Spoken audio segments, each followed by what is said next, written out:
तिसरा वर्ग आहे आणि आज आपण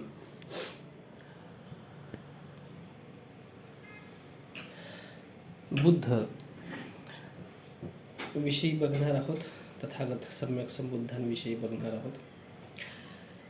तथागत सम्यक संबुद्ध जे आहेत ते 2500 वर्ष अगोदर या जम्बूद्वीपामध्ये जन्माला आले आणि त्यांना बुद्धत्व प्राप्त झालं. वैशाख पौर्णिमेचा दिवस होता आणि वैशाख पौर्णिमेच्या दिवशी त्यांना बुद्धत्वाची प्राप्ती झाली, संबोधी प्राप्त झाला. त्याआधी ते बोधिसत्व सिद्धार्थ होते. शाक्य कुळामध्ये त्यांचा जन्म झाला.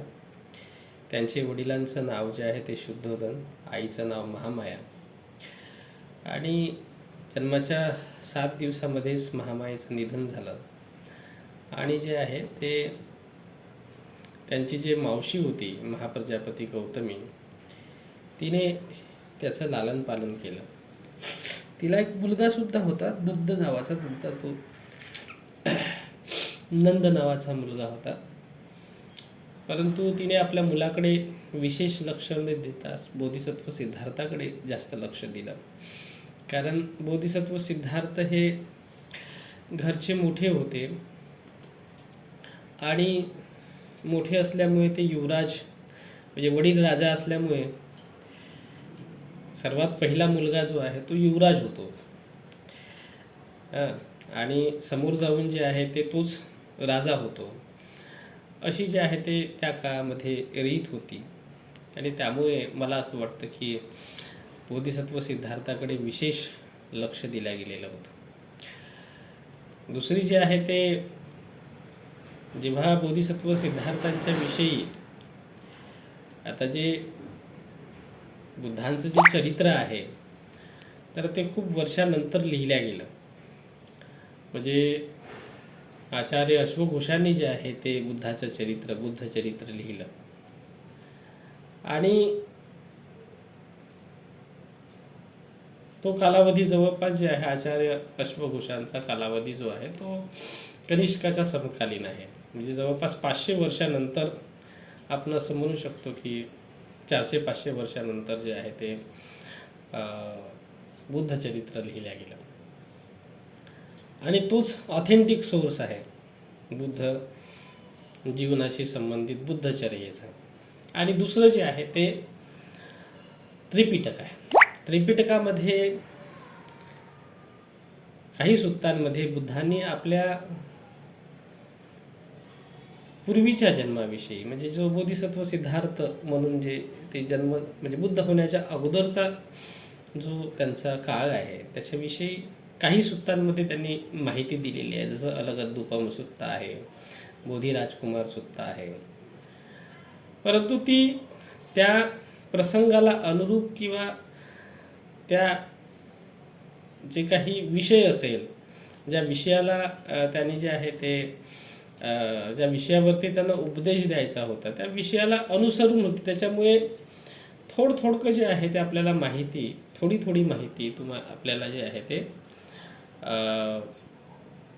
आपल्याला याच्यामध्ये मिळतं. बुद्ध होण्याच्या अगोदरच्या जन्माविषयी म्हणजे काळाविषयी जे आहे ते माहिती मिळतं आपल्याला. परंतु अशी पूर्ण चरित्र जे आहे ते फक्त अश्वघोषांच्या ह्याच्यामध्ये मिळतं आणि त्याच्यामध्ये बरेच असे शंका आणि संदेह घेण्यासारखे जे आहे ते गोष्टी आहेत ज्या आपल्या कधी तर्कबुद्धीला विवेकाला पटत नाहीत. आणि त्याच्यामुळे बुद्ध जीवनीच्या संदर्भामध्ये अनेक प्रश्न उत्पन्न होतात. अनेक जे आहे ते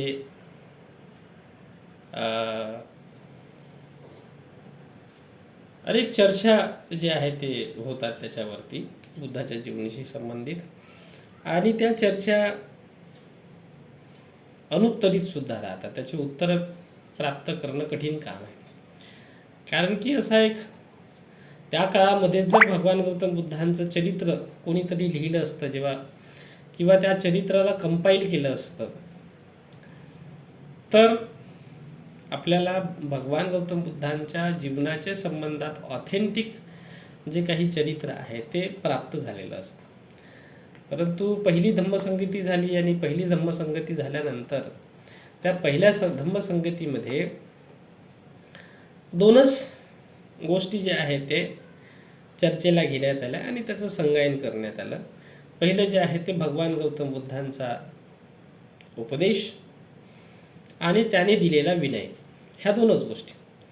तर विनयाचं संगायन आपल्याला माहीत आहे की विनयाचं संगायन जे आहे ते उपालीने केलं आणि जो धम्म आहे भगवान गौतम बुद्धांच्या मुखातून निघलेले जे बुद्धवचन आहे त्यांचं संगायन भिक्षू आनंदाने केलेलं होतं. म्हणजे धम्म आणि विनयाचंच संगायन झालं, अभिधम्माचं सुद्धा संगायन झालेलं नव्हतं. असं म्हणतात की अभिधम्माच्या संदर्भात जे मातिका आहेत त्या मातिकांचं संगायन जे आहे ते महाकाश्यपाने केलेलं आहे. त्याच्यामध्ये विद्वानांमध्ये पूर्ण सहमत नाही आहे. तर त्याच्यामुळे जे आहे ते धम्म आणि विनय हे दोन, जसे एखाद्या गाडीचे दोन चाकं आहेत, धम्म आणि म्हणजे दोन चाकावरती ती गाडी चालतं, तसं जे आहे ते बुद्ध शासनाचे दोन चाकं आहेत, एक धम्म आहे आणि दुसरा विनय आहे. आणि हे महत्त्वाचे होते, हे खूप महत्त्वाचं होतं, म्हणून जे आहे ते त्याचं संगायन झालं. बुद्धांनी आपल्या स्वतःला विशेष स्थान दिलं नव्हतं. जरी ते बुद्ध होते, संघाचे जे आहे ते शास्ता होते, तरी सुद्धा बुद्धांनी स्वतःला संघाच्या विलग केलेलं नव्हतं, हे लक्षात घ्या. संघामध्ये ते समाविष्ट झालेले होते. आणि म्हणून बुद्धांनी आपल्या स्वतःच्या चरित्राला म्हणा, त्यांचं जे जीवनी होती त्या जीवनीला विशेष महत्त्व दिलेलं नव्हतं, कारण ते बुद्ध होते, हे लक्षात घ्या. ते बुद्ध होते म्हणून जे आहे त्याने जे पूर्वजन्म आहे, त्याला पूर्वजन्म अपस म्हणूया, ठीक आहे, जो बोधिसत्व सिद्धार्थाचा होता त्याला काही विशेष महत्त्व दिलं नव्हतं. कारण बुद्ध हे जे आहे ही एक निर्विकार अवस्था आहे. बुद्ध हे जे आहे ते एक संपूर्ण जागृत अवस्था आहे, पूर्ण प्रकाशाची अवस्था आहे. आणि जेव्हा बुद्ध होतो मनुष्य, तेव्हा तो आधीचा राहत नाही. आधीचं त्याचं संपूर्ण जीवन जे आहे ते नष्ट होऊन जातं, खतम होऊन जातं, कारण तो त्यातून बाहेर आलेला आहे. जे त्याचं आधीचं जीवन असतं त्याच्यामधून तो बाहेर आलेला असतो. म्हणून त्याचं नाव बदलतं, गाव बदलतं, गोत्र बदलतं, वंश बदलतं. तो मनुष्य सुद्धा राहत नाही. जे बुद्ध हे स्वतःला मनुष्याच्या पलीकडे जे आहे ते अवस्था होती बुद्धांची, आणि म्हणून मनुष्याच्या वरची अवस्था आहे. कारण मनुष्य म्हटलं तर मनुष्याचे जे बंधनं आहेत त्या मनुष्याच्या बंधनामध्ये तो बंधलेला असतो. परंतु बुद्ध मनुष्याच्या बंधनातून मुक्त झालेले आहेत, दैवी बंधनातून मुक्त झालेले आहेत. त्याच्यामुळे जेव्हा बुद्ध होतात तेव्हा ते म्हणतात की बाबा जे काही दिव्य आणि मानुषी बंधनं आहेत मी त्याच्यातून मुक्त झालेलो आहे. त्याच्यामुळे मी आता न देव आहे न मनुष्य आहे. आणि हे जे आहे ते उपकासोबत झालेल्या संवादामध्ये, द्रोणासोबत झालेल्या संवादामध्ये आपल्याला दिसून येते की जेव्हा त्याला विचारतात की बाबा तुम्ही जे आहे ते कोण आहात, तुमची कांती फार वेगळी दिसतं, तुमचं तेज फार वेगळं दिसतं, तर तुम्ही मनुष्यासारखे तर वाटून नाही राहिलेले, तर तुम्ही देव आहात का? तर बुद्ध म्हणतात की नाही, मी देव नाही. तुम्ही गंधर्व आहात का? तर म्हणजे नाही, गंधर्व नाही. यक्ष आहात का? म्हणजे नाही, यक्ष नाहीत. मनुष्य आहात का? म्हणजे मनुष्य पण नाही. तर मग तुम्ही कोण आहात म्हणे?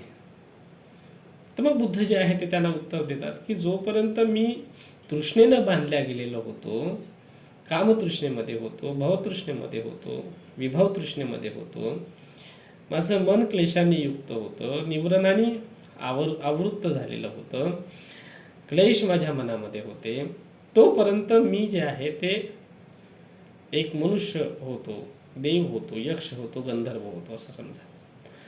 परंतु जे आहे ते मी या सगळ्या बंधनातून मुक्त झालेलो आहोत, सगळ्या प्रकारच्या वासनेतून मुक्त झालेलो आहे, सगळ्या प्रकारच्या तृष्णेतून मुक्त झालेलो आहोत. आता मी जे आहे ते न देव आहे, न गंधर्व आहे, न यक्ष आहे, न मनुष्य आहे. तर मग कोण म्हणायचं तुम्हाला? तर म्हणाले की मला तू बुद्ध म्हण. मी कोण आहे? बुद्ध आहे. तर बुद्धत्वाचं पद प्राप्त केल्यानंतर बुद्धांनी स्वतःला बुद्ध हे नाव ठेवलेलं आहे, लक्षात घ्या.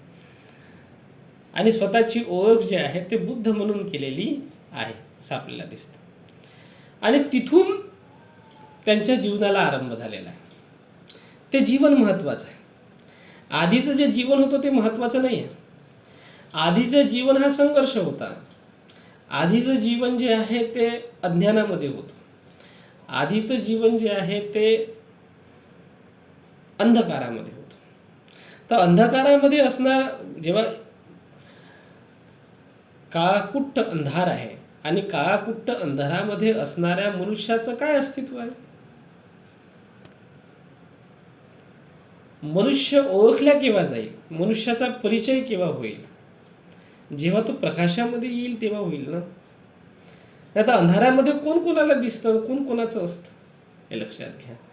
मनुष्याचं जीवन जे आहे ते अंधकारातलं जीवन आहे.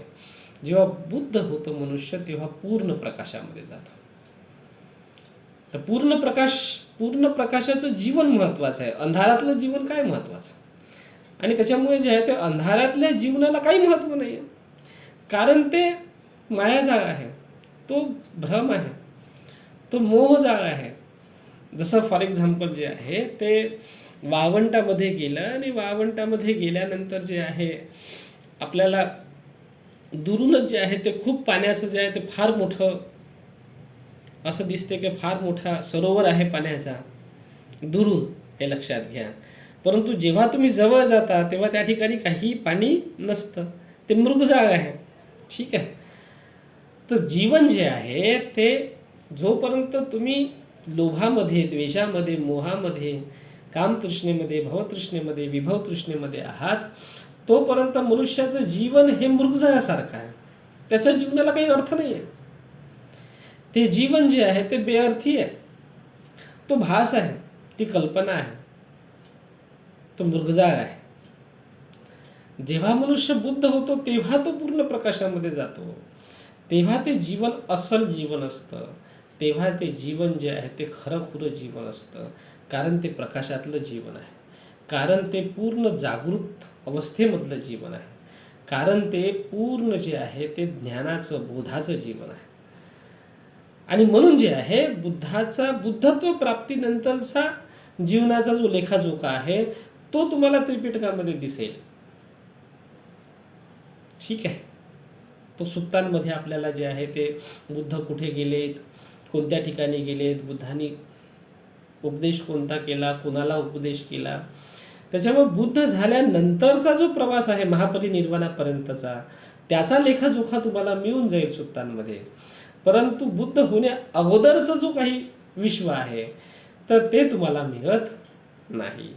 त्याचं जे आहे ते संकलन किंवा त्याचं संगायन महाकाश्यपाने केलं नाही. ठीक आहे.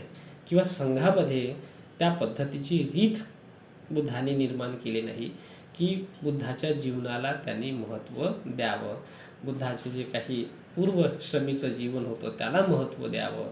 याला जे आहे ते संघामध्ये थारा नाही, त्याला काहीही महत्त्व नाही, आजही महत्त्व नाही, हे लक्षात घ्या. म्हणजे तेव्हाची जी रीत आहे ना ते आजही तुम्हाला संघामध्ये दिसतं. तुम्ही एखाद्या भंतेजीला जे आहे त्यांचं पूर्वाश्रमीचं जीवन विचाराल तर ते तुम्हाला सांगणार नाही. कारण की पूर्वाश्रमीचं जीवन त्यांच्यासाठी नगण्य आहे, त्याला काहीही महत्त्व नाही. तो कोणत्या गावचे आहेत, कुठून आलेले आहेत, कोणत्या मायबापाचे जे आहे ते पासून जन्माला आलेले आहेत, हे सगळं शून्य होऊन जातात त्यांच्यासाठी. जेव्हा ते संघामध्ये येतात तेव्हा त्यांचा नवीन जन्म होतो, हे लक्षात घ्या. आणि तिथून त्यांचं आयुष्य मोजलं जातं. ज्या दिवशी त्यांची उपसंपदा होतं, प्रवज्जा होतं, तिथून त्यांचं आयुष्य मोजलं जातं. आधीचं आयुष्य मोजल्या जात नाही, हे लक्षात घ्या. आजही संघामध्ये रीत आहे. आजही जे आहे ते तुमचं आधीच्या आयुष्याला काही महत्त्व नाही आहे.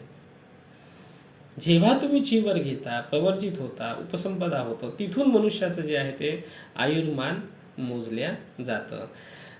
प्रवज्या झाल्यानंतर त्याचं नाव त्याला दिलं जातं, नवीन नाव त्याला दिलं जातं, म्हणजे नवा जन्म समजला जातो त्याला. आणि म्हणून तिथून त्याचे नाव, त्याचं गोत्र, त्याचं जे आहे ते सगळं वंश तो बुद्धाचा होऊन जातो. तो मनुष्य तो तुमचा राहत नाही, हे लक्षात घ्या. आणि तुम्ही त्याच्यावरती जे आहे कुठलीही मालकी किंवा कुठलाही हक्क किंवा कुठलाही अधिकार गाजवू शकत नाही, कारण तो बुद्ध शासनाला समर्पित झालेला असतो. म्हणून पूर्वाश्रमीच्या जीवनाचं काहीही घेणं देणं त्यांच्यासाठी राहत नाही. तर ती रीत, ती तऱ्हा, ती परंपरा जी आहे ते बुद्धांच्या काळापासून सुरू झालेली होती, बुद्धांच्या काळामध्ये होती. त्याच्यामुळे आधीच्या जन्माला, म्हणजे बुद्ध होण्याच्या अगोदरच्या जन्माला काही महत्त्व दिलं गेलं नाही. आणि म्हणून बुद्धांच्या जीवनाचा आधीचा जो आराखडा आहे, आधीचा जो आलेख आहे, तो तुम्हाला मिळत नाही. तेच कुठेतरी बुद्धांनी जर समजायचं जे आहे ते उपदेशाच्या माध्यमातून आधीचं पूर्वाश्रमीचं आयुष्य सांगितलेलं असेल, तेवढंच रेफरन्सेस तुम्हाला पाली साहित्यामध्ये मिळतो. जसं बोधी राजकुमार सुत्तामध्ये तो रेफरन्सेस आहे. ठीक आहे, की गृहत्याग केल्यानंतर ते कोणाकोणाजवळ गेलेले होते, काय काय शिकलेत, कोणाकडून शिकलेत, आलार कालमापासून शिकलेत, उद्दाक रामपुत्तापासून शिकलेत. त्यानंतर त्याने तप केलं, ठीक आहे, तपस्या केली, आणि शेवटी जे आहे ते जे आहे ते तप एवढं हे झालेलं होतं की त्यांचं जे आहे ते मृत्यूच्या स्टेजला ते आलेले होते. आणि तिथून जे आहे ते त्यांचं तो तपाचा मार्ग त्यांनी सोडला, सुजाताची खीर प्राशन केली, आणि त्यांनी जे आहे ते बुद्धत्वाचा मार्ग धरला, आणि ते बुद्ध झालेत. ठीक आहे, तर हे जे आहे ते आपल्याला तिथे आढळतं. तर त्या उपदेशाला अनुसरून त्यांनी ते त्या ठिकाणी मत दिलेलं होतं, हे लक्षात घ्या. ते म्हणायचे त्या ठिकाणी की माझ्यामध्ये जे आधीपासूनची जी प्रवृत्ती ही होती की माझ्यासाठी काय कुशल आहे हे शोधण्याची माझी प्रवृत्ती होती. बोधी राजकुमार सुत्तामध्ये आपल्याला हे दिसतं की माझी प्रवृत्ती काय होती की माझ्यासाठी काय कुशल आहे हे मी सतत शोधायचो, आणि याच्या शोधामध्ये जे आहे ते मी बुद्धत्वापर्यंत पोहोचलेलो आहोत. की कुशल काय आहे माझ्यासाठी, किंग मे कुशलंगती, किंग मे कुशलंगती हा एक पाली शब्द आहे त्याच्यामध्ये. किंग मे कुशलंगती, माझ्यासाठी काय कुशल आहे, हा प्रश्न मला सदोदित पडायचा, आणि या प्रश्नाचं उत्तर शोधण्यासाठी मी गेलेलो होतो, हे लक्षात घ्या. तर बुद्ध जे आहे ते बेसिकली शोधक बुद्धीचे व्यक्ती होते, हे लक्षात घ्या. हे यातून स्पष्ट होते. आणि गवेषणा करण्याच्या अनुषंगाने, गवेषणा हा शब्द वापरलेला आहे, कुशल गवेसी हा शब्द वापरलेला आहे. म्हणजे कुशलांची गवेषणा करणं. जसं एखादं जे आहे ते एखाद्या कास्तकाराची जे आहे ते गाय समजा घरी आली नाही, तर तो गायीच्या शोधासाठी जे आहे ते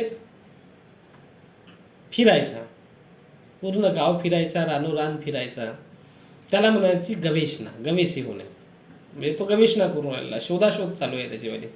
तशी जी आहे ते बोधिसत्व सिद्धार्थाची त्यांच्यासाठी काय कुशल आहे याची शोधाशोध चालू होती. आणि ती शोध घेण्यासाठीच ते आलार कालमाकडे गेलेले होते, उद्दक रामपुत्तांकडे गेलेले होते.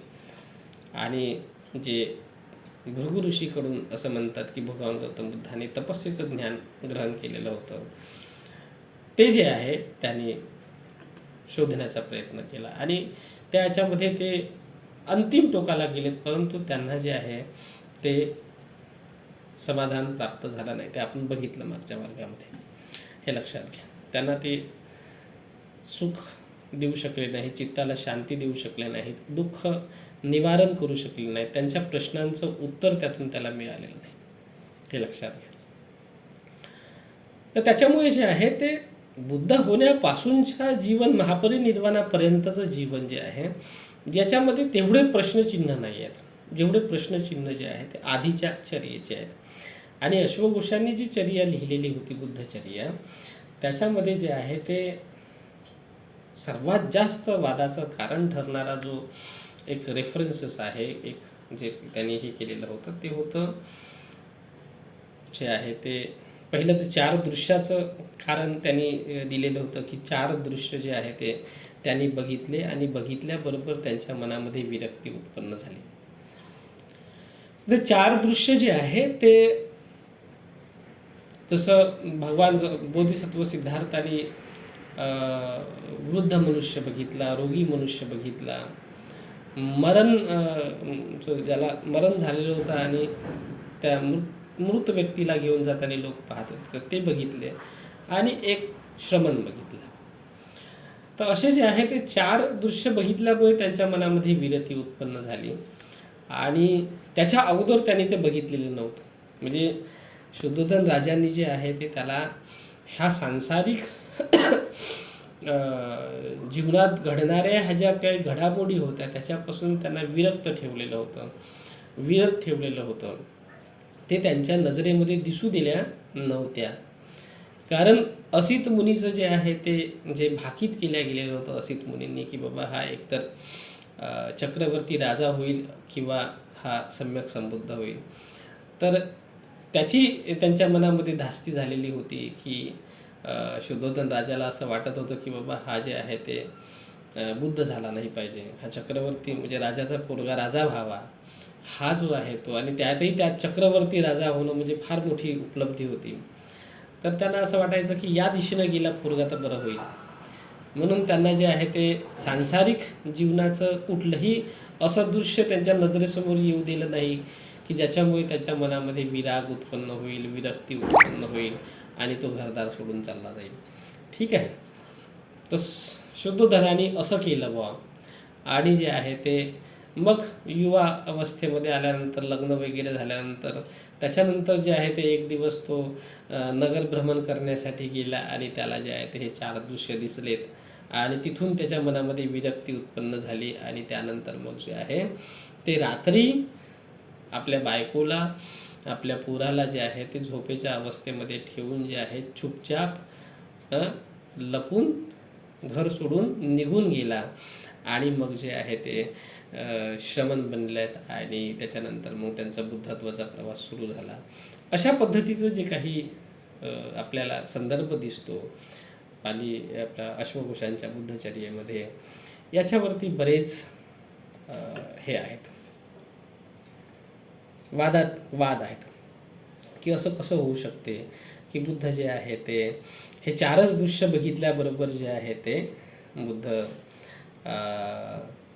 त्यांच्या मनामध्ये विराग उत्पन्न झाला एकाएकी. असं होऊ शकत नाही, आणि असं कधीच होऊ शकत नाही की ह्या सामान्य जीवनात घडणाऱ्या सामान्य घटना आहेत आणि ह्या नजरेत कशा काही पडल्या नाहीत.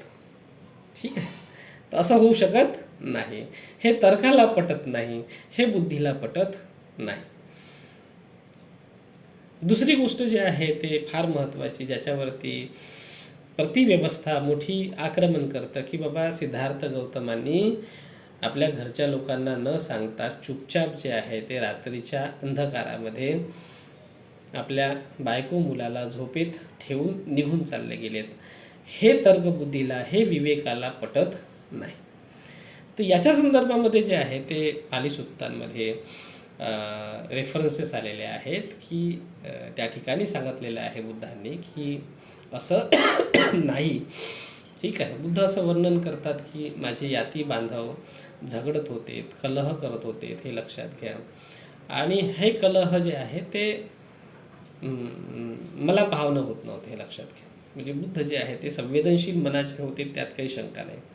कारण संवेदनशील मनाचाच मनुष्य जे आहे ते त्याग करू शकतो, आणि संवेदनशील मनाचाच मनुष्य जे आहे ते बुद्ध होऊ शकतो, असं मला असं वाटतं, हे लक्षात घ्या. तर बुद्ध जे आहे ते संवेदनशील होते, त्यात काही शंका नाही आहे. आणि त्यांना जे आहे ते निश्चितच हे प्रश्न पडत होते की लोक कलह का करतात, का झगडतात, का भांडतात. आणि भांडण जे आहे ते निरंतर चालू होतं शाक्य आणि कुलियांमध्ये. म्हणजे बुद्ध होण्याच्या अगोदरही भांडण चालू होतं, बुद्ध झाल्यानंतरही भांडण चालू होतं. वारंवार भांडणं व्हायचेत शाक्य आणि कुलियांमध्ये. आणि हे भांडण पाहून, हा कलह पाहून जे आहे ते भगवंताच्या मनामध्ये विरक्ती आली असावी, की जे आहे ते या कलहाचं उत्तर आपण शोधलं पाहिजे. कलह का करतात लोक, भांडतात का, झगडतात का? ठीक आहे. आणि हा झगडणं भांडण्याचा मार्ग जो आहे तो हिताचा मार्ग नाही आहे, तो आपल्या प्रगतीचा मार्ग नाही आहे, तो सुखाचा मार्ग नाही आहे. यामध्ये जे आहे ते साऱ्यांचंच नुकसान आहे, असं जे आहे ते बोधिसत्व सिद्धार्थाला निश्चित वाटत असावं. आणि त्याच्यामुळे बोधिसत्व सिद्धार्थ ते हे करतात की जेव्हा ते गृहत्याग करत होते तेव्हा त्यांचे आईवडील रडत होते, त्यांचे जे आहे ते नातलग रडत होते. तर ही जी काही गोष्ट जी आहे ना, ते मला असं वाटतं की माझं आठवून नाही राहिलं, परंतु अलगदूपम सुत्तामध्ये ते ह्या गोष्टीचा रेफरन्स आहे. मी सांगेल तुम्हाला, कन्फर्म करू. पण माझं जोपर्यंत अध्ययन आहे ना, मला जोपर्यंत आठवून राहिलेलं आहे, अलगदूपम सुत्तामध्ये याचा उपदेश आहे मध्यम निकायातला. तर भगवान गौतम बुद्धांनी त्या ठिकाणी कबूल केलेलं आहे की बुद्ध जे आहे ते असे कुणालाही न सांगता, बोधिसत्व सिद्धार्थ जे आहे ते कुणालाही न सांगता सोडून गेलेले नाही आहेत. आणि हे विवेकाला आणि हे बुद्धीला पटू शकत नाही.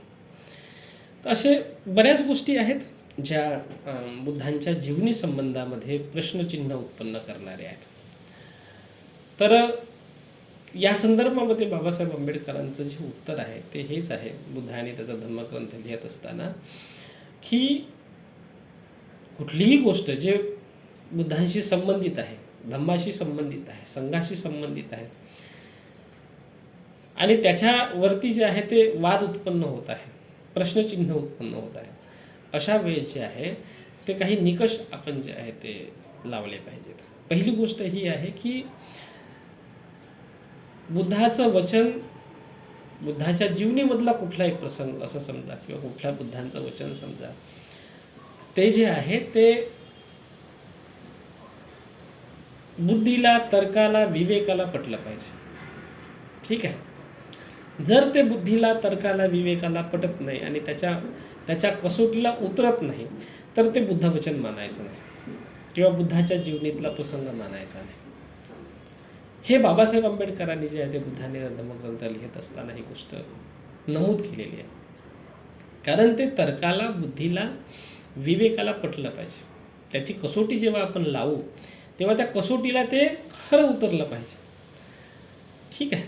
ते कार्यकारण भावाला संबंधित असलं पाहिजे. त्याचं जे आहे ते जेव्हा आपण त्याला ज्ञानाची, प्रज्ञेची, विज्ञानाची कसोटी लावू तेव्हा ते ज्ञानाच्या, प्रज्ञेच्या, विज्ञानाच्या स्तरावरती ते उतरलं पाहिजे, असं मला वाटतं. हे दुसरं हे माझं मत आहे की मला असं वाटतं की बुद्धाच्या धम्माची चिकित्सा करत असताना, बुद्धाच्या जीवनाची चिकित्सा करत असताना ते ज्ञानाशी सुसंगत असलं पाहिजे, प्रज्ञेशी सुसंगत असलं पाहिजे, विद्येशी सुसंगत असलं पाहिजे, विज्ञानाशी सुसंगत असलं पाहिजे, प्रकाशाशी सुसंगत असलं पाहिजे. आणि ते मिथ्या दृष्टीशी जे आहे ते जुळलं नसलं पाहिजे. ते लोभाशी, द्वेषाशी, मोहाशी जुळलं नसलं पाहिजे. कारण जर असं होत असेल तर ते बुद्धाचं नाही आहे. कारण बुद्धाने धम्मचक्र प्रवर्तन सूत्रामध्ये जो मार्ग सांगितलेला आहे, जो मला खूप आवडते, तो जो हे आहे, बुद्धाने धम्मचक्र प्रवर्तन सूत्रामध्ये सांगत असताना म्हणले की माझा मध्यम मार्ग जो आहे तो डोळे खुलणारा आहे, ज्ञान देणारा आहे, प्रज्ञा देणारा आहे, विद्या देणारा आहे आणि प्रकाशात नेणारा आहे. तर या शृंखलेमध्ये ती गोष्ट केली पाहिजे. जर ते डोळे खुलणारं नसेल, डोळे बंद करायला लावत असेल आणि म्हणत असेल की असंच आहे तुम्ही माना, तर मग ते बरोबर नाही. तुमच्या मनामध्ये प्रश्नचिन्ह उत्पन्न होऊन राहिलेलं आहे आणि त्याचं समाधान करणार नसेल, तर याचा अर्थ असा आहे की ते अंधश्रद्धेकडे नेणार आहे, अज्ञानाकडे नेणार आहे, मोहाकडे नेणार आहे, प्रज्ञेकडे नेणार नाही, मोहाकडे नेणार आहे, विद्येकडे नेणार नाही, अविद्येकडे नेणार आहे, प्रकाशाकडे नेणार नाही, अंधकाराकडे नेणार आहे. तर आपल्याला जे आहे ते बुद्ध वचनाची, बुद्धचर्येची कसोटी साधत असताना, त्याचं जे आहे ते हे करत असताना कसोटी ही लावली पाहिजे, जे धम्मचक्र प्रवर्तन सूत्रामध्ये सांगितल्या गेलेली आहे. चक्षु उत्पादी, ज्ञान उत्पादी, पय्या उत्पादी, विद्या उत्पादी, आलोक उत्पादी, या प्रक्रियेमध्ये ते गेलं पाहिजे. आणि जर अशा पद्धतीचे प्रश्नचिन्ह उत्पन्न होत आहेत आणि ते जर या प्रक्रियेमध्ये जाऊन नाही राहिलेले आहेत, तर ते बुद्धाचं आहे असं आपण मानू मानायला नाही पाहिजे, असं माझं स्पष्ट मत आहे. आणि म्हणून बुद्धांची जीवनाची चिकित्सा करत असताना, ठीक आहे, अभ्यास करत असताना, अध्ययन करत असताना आपण या गोष्टीची कसोटी त्याला लावलीच पाहिजे. कारण ती जीवनी जशी मांडल्या गेलेली आहे आणि जशी चालत आलेली आहे ती तशीच आहे असं म्हणायचं नाही आहे, हे लक्षात घ्या. आणि ते मानू नये.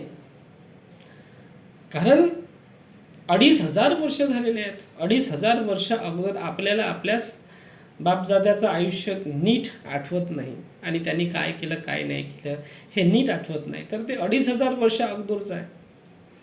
ठीक आहे.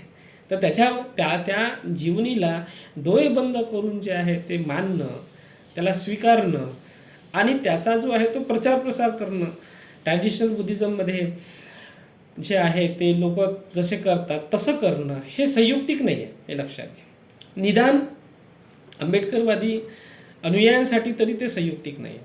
आणि आंबेडकरवादी अनुयायांनी जो बाबासाहेबांकडून तथागताचा धम्म घेतलेला आहे त्यांनी जे आहे ते ट्रॅडिशनल बुद्धिझम किंवा महायानमधून आलेला बुद्धिझम जशाचा तसा मानू नये, हे माझं स्पष्ट मत आहे. बरेच भिक्षू लोक जे आहे ते ट्रॅडिशनल बुद्धिझम जे आहे ते जसा ग्रंथामध्ये लिहिलेलं आहे, ठीक आहे, जसं जे आहे ते अश्वघोषांच्या बुद्धचर्येमध्ये आहे किंवा जातकांमध्ये आहे, ठीक आहे, तर अगदी तशाच पद्धतीचं जे आहे ते मांडतात आणि त्याला जे आहे ते खूप श्रद्धायुक्त चित्ताने जे आहे ते त्याचा प्रचार प्रसार करतात आणि त्याला जे आहे ते मांडणी करतात आणि म्हणतात की बाबा तुम्ही श्रवण करा आणि तुम्ही जे आहे ते, आणि लोकही जे आहे ते अंधभक्तीने म्हणजे श्रद्धायुक्त चित्ताने त्याला जे आहे त्याची शहानिशा न करता, त्याची साकच्छा न करता त्याला श्रवण करतात, हे लक्षात घ्या.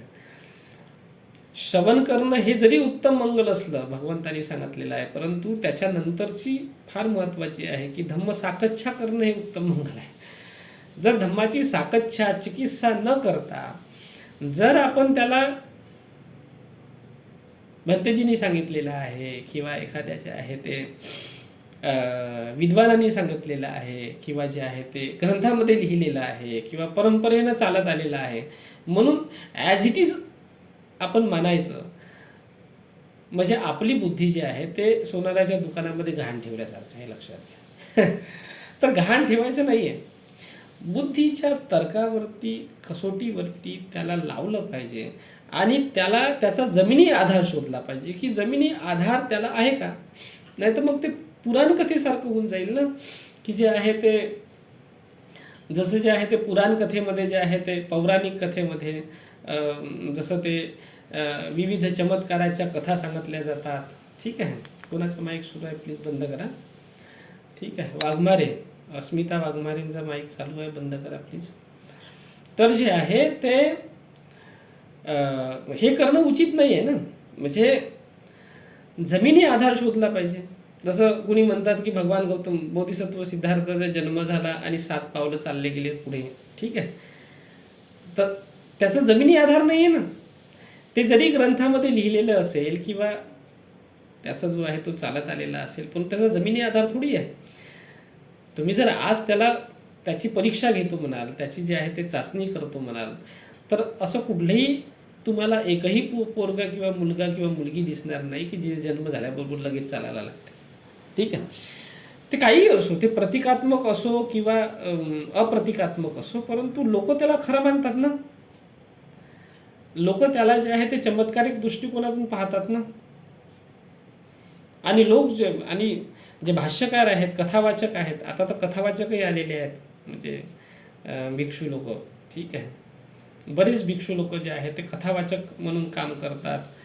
आणि ट्रॅडिशनल बुद्धिझम जे आहे ते जसा सांगितलं गेलेलं आहे तसाच श्रीलंकेमधून आलेले म्हणा किंवा जे आहे ते म्यानमारमधून आलेले म्हणा किंवा अन्य देशांमधून आलेले म्हणा, ते खूप ट्रॅडिशनल बुद्धिझम जसा आहे तसाच मानतात आणि त्याच्यावरती कुठलंही प्रश्नचिन्ह करत नाहीत. तसं आपण करू नये, मला असं वाटतं, तसं आपण करू नये.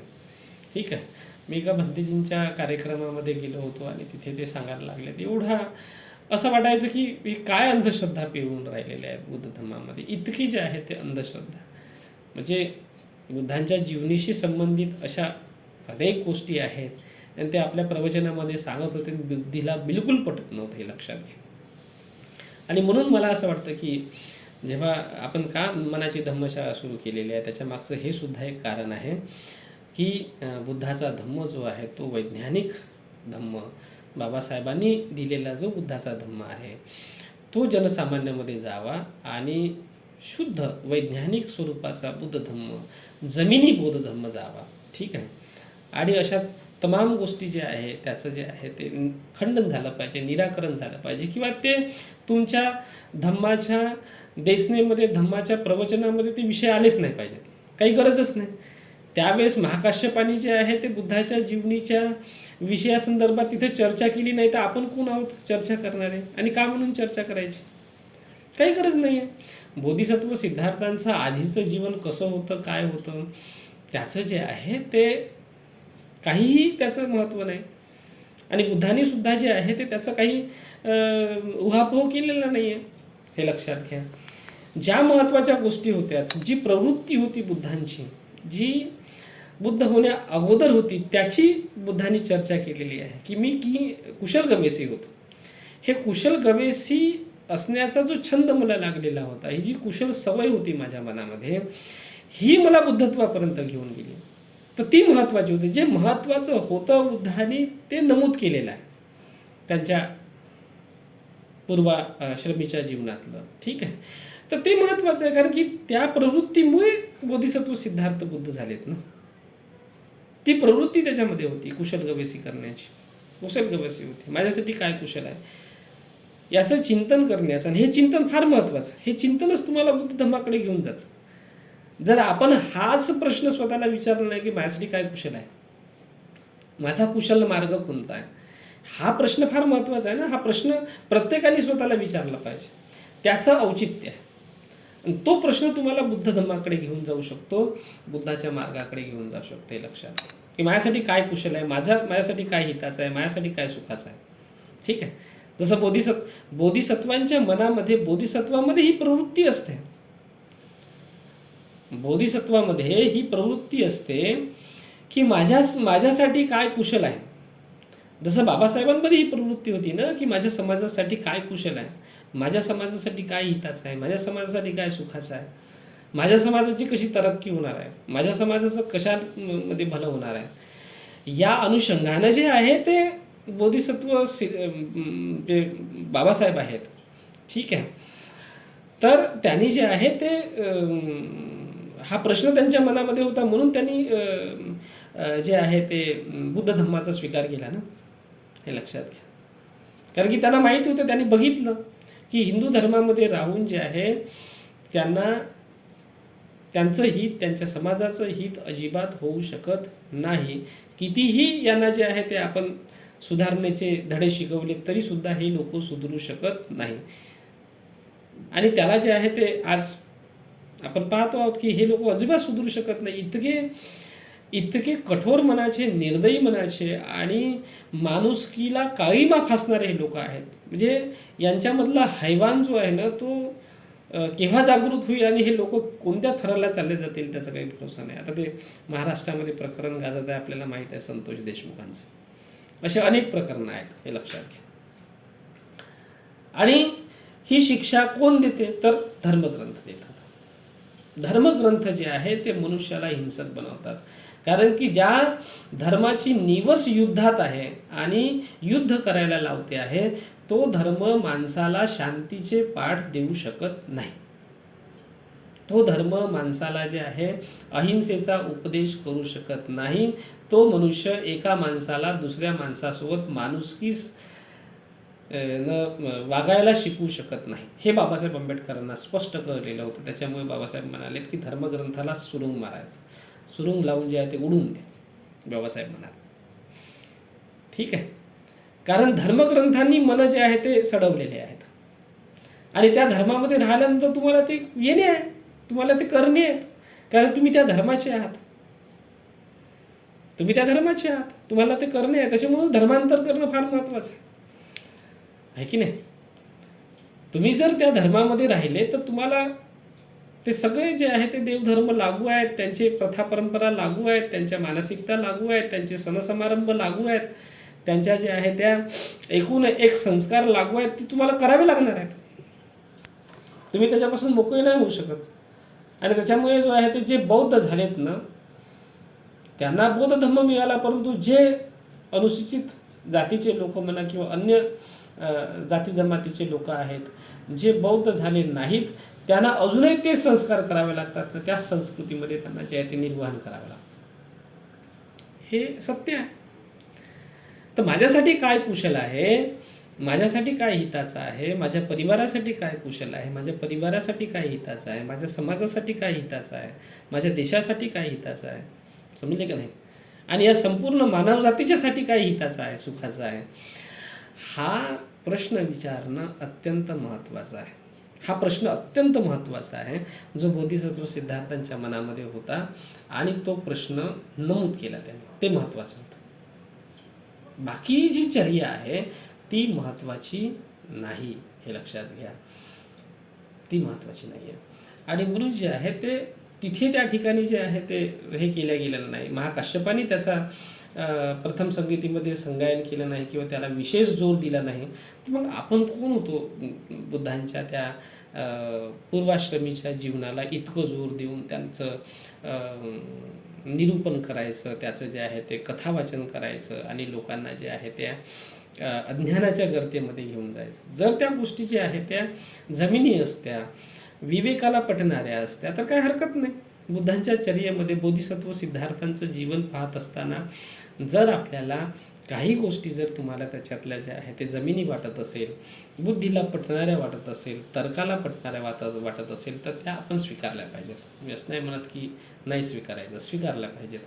परंतु जर बुद्धाची चर्या मांडत असताना जर आपल्याला अशा गोष्टी दिसत नसतील, तर मग त्याचे जमिनी आधार आपण शोधले पाहिजेत आणि जमिनी आधाराच्या माध्यमातून त्याला स्पष्ट करण्याचा प्रयत्न केला पाहिजे.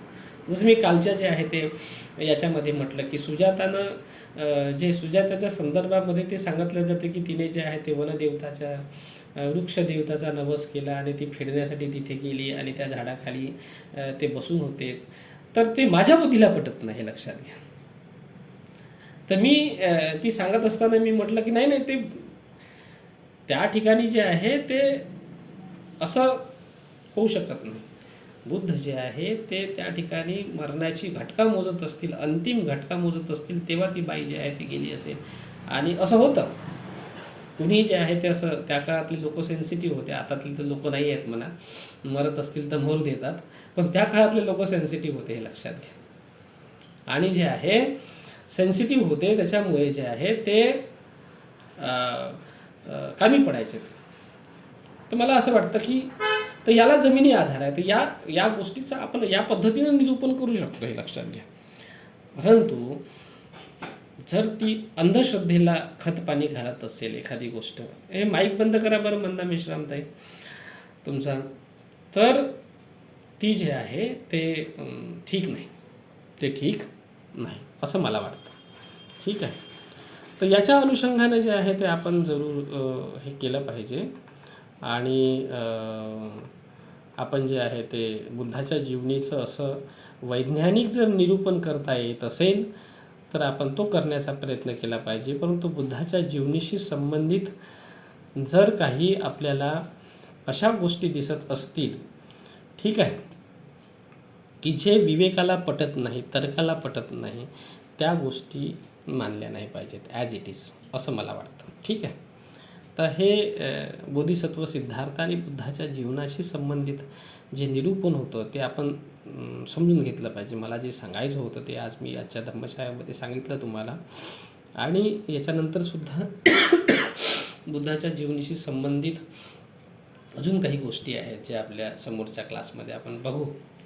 कारण आपण जेव्हा समाजामध्ये जातो आणि बुद्धाच्या जीवनाशी संबंधित काही गोष्टी आपल्याला ऐकायला मिळतात, तेव्हा आपली बुद्धी कशी असावी, आपली ग्रहणशीलता कशी असावी, याच्या संदर्भामध्ये मार्गदर्शन करणं हे फार महत्त्वाचं आहे असं मला वाटतं. ठीक आहे. कारण सोशल मीडियावरती सुद्धा बऱ्याच गोष्टी येतात आणि त्या अंधश्रद्धा पसरवणारे असतात बुद्धाच्या जीवनीशी संबंधात. त्याच्यामुळे त्या मानायच्या की नाही मानायच्या याच्या संदर्भामध्ये आपला विवेक जागृत ठेवणं फार महत्त्वाचं आहे. ठीक आहे. आणि आपण बुद्धिझम शिकत असताना ही गोष्ट लक्षात घेणं फार गरजेचं आहे. आणि ही सवय तुम्हाला समोर तुमच्या जीवनासाठी सुद्धा कामी पडणारी आहे. कारण समाजामध्ये अज्ञानाचं जाळं फार मोठं आहे, अविद्येचं जाळं फार मोठं आहे.